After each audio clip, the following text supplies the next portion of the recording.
Hi, I'm Max. I'm a pharmacist from St. Justin University Hospital Center in Montreal.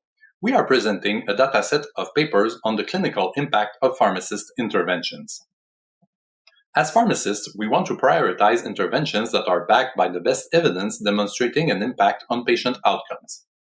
However, the amount of papers describing pharmacist interventions is constantly increasing, making it difficult to keep track of the most recent evidence manually. Additionally, there is a lack of a widely accepted controlled vocabulary in the field, which hinders the ease of searching for relevant papers. In 2021, we started a project that aimed to provide pharmacists with the best papers.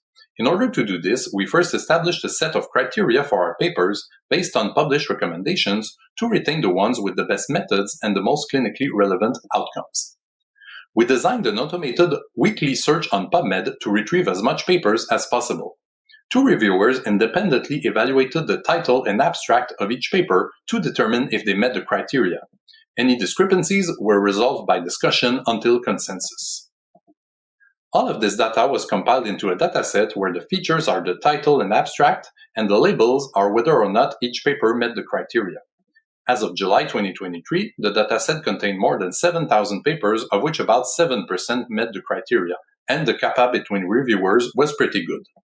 The dataset is freely available on our GitHub and is updated weekly. Labeling new papers is time-consuming. Therefore, we tried various models with the aim of predicting whether each paper would meet the criteria.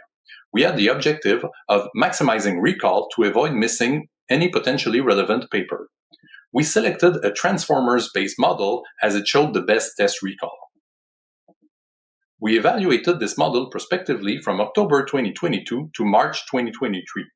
More than 1,600 papers were included in the evaluation, and the model showed a recall of 0.974.